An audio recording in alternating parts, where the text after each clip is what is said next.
यो व्यवस्था नफालेसम्म जोसुकै आओस् जुनसुकै रानीको बाना आओस्। जन्मिएको गाईको अनुहार परेका गोरुको अनुहार परेका जस्तो पनि देखिन्छ यो मित्र। अनि उनको बाउ चाहिँ दुर्गा परसाई रहेछ परिचालित गरेर यो देशमा द्वन्द्व धार्मिक द्वन्द्व गराउनु खोजिरहेको छन्। यी दुर्गा परसाई 8 अरब हिचेर ऋण तिर्दिन भन्ने, सोझो साझो जनतालाई उचाल्ने अनि राजालाई उचालेर हिन्दू राष्ट्र सहितको राजतन्त्र ल्याउँछु भन्ने त्यो सपना नदेखेको छ। यो देश संहिता धर्मनिरपेक्ष बाहुलवासीलाई समग्रमा सम्बोधन गरेको संहिता देश हो, धर्मनिरपेक्ष देश हो। यो नबोल्नु। यसको रेट धारा उपधारामा लेखिएको धाराको रेट क्रस मात्र गरेर तपाईँहरू अगाडि बढ्नुभयो भने यो देशमा गृहयुद्ध हुन्छ, रगतको खोलो बग्छ। त्यस कारणले तपाईँहरू यो गृहयुद्ध गराउनेतिर नलाग्नुहोस्। तपाईँहरूले जसरी हिन्दू धर्मावलम्बीहरूको गाउँमातामाथि चाहिँ माननीय आर्यन राईले बोलेका छन् भन्नुहुन्छ नि, हो यो बोलेको साँचो सत्य हो। तर श्रम संस्कृति पार्टीमा आउनुभन्दा धेरै पहिला बोलेका थिए। त्यो गलत थियो, गलत हो भन्ने उहाँले बुझेरै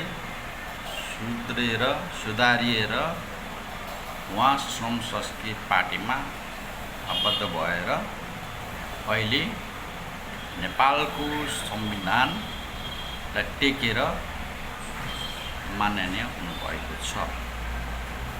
यो कुरो तपाईँहरूले बुझ्नुपर्छ। धेरै पहिलाको कुरोलाई कट्याएर अहिले श्रम संस्कृति पार्टीलाई उथलपुथल गर्न खोजिराख्नु भएको छ। यो तपाईँहरूको गलत भिजन छ, गलत योजना छ। यसले कहीँ पनि पाउँदैन र गृहयुद्धमा पाउनु खोजिराख्नु भएको छ। तपाईँहरूको हिन्दू धर्मको आस्थालाई तपाईँहरूले मान्नु पाउनुहुन्छ, तर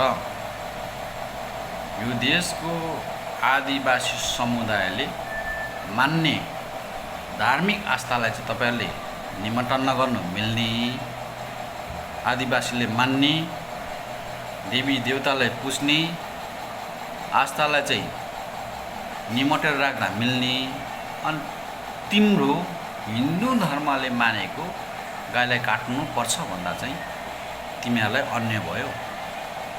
वर्षौँदेखि चाहिँ यो देशमा आदिवासीको समुदायको धर्म चाहिँ आस्था चाहिँ निमन्त्रण नपार्दाखेरि चाहिँ अन्याय भएन। अनि अर्को कुरो धर्मकै कुरो गर्नुहुन्छ भने राष्ट्रिय स्वतन्त्र पार्टीले मन्दिरमा बजाउने घन्टी अहिले सडकमा जता पाए त्यतै ट्याङ ट्याङ ट्याङ बजाउँदै हिँड्छ। त्यो किन विरोध गर्दैन हो? त्यो त एउटा स्वच्छ वातावरणमा बजाउने घन्टी किन चाहिँ तपाईँको पार्टीमा बजाइरहेको छ, किन सडकमा बजाइरहेको छ, जहाँ भेट्यो त्यहीँ बजाइरहेको छ, किन बोल्दैन? र अर्को कुरो कहिले नबिर्सनु कि यो देश सङ्घीय गणतन्त्र लोकतान्त्रिक धर्मनिरपेक्ष र सबै समुदायको हक र अधिकारलाई अपनत्व गर्ने यो संविधान हो, नबिर्सनुहोस्। जुन तपाईँले माइती घरमा आर्यन राई माथि लक्षित गरी दुर्व्यवहार गर्नुभएको छ, यसको घोर भर्त्सना गर्दछौँ र गर्छौँ। तपाईँ सुध्रिनुहोस्, सुध्रिनुपर्छ। यो देश सबै समुदायको धार्मिक आस्था सबैले सम्मान गर्न सिक्नुपर्छ। हिन्दूको मात्र होइन, नेपालमा जतिवटा धर्म छन् त्यतिवटाको धर्म र यो देशको समुदायलाई मान्ने आस्थालाई सम्मान गर्न सक्नुपर्छ। र अर्को कुरो, नेपाल आदिवासीले अहिले उठाएको कुरो जायज छ, यो हुनैपर्छ।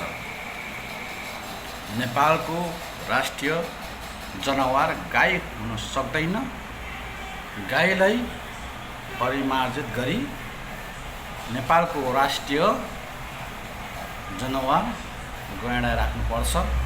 यसले मात्रै नेपालको सबै समुदायलाई समेट्न सक्छ, समाजलाई रूपान्तरण गर्न सक्छ अनि मात्र देशमा सुशासन, समृद्धि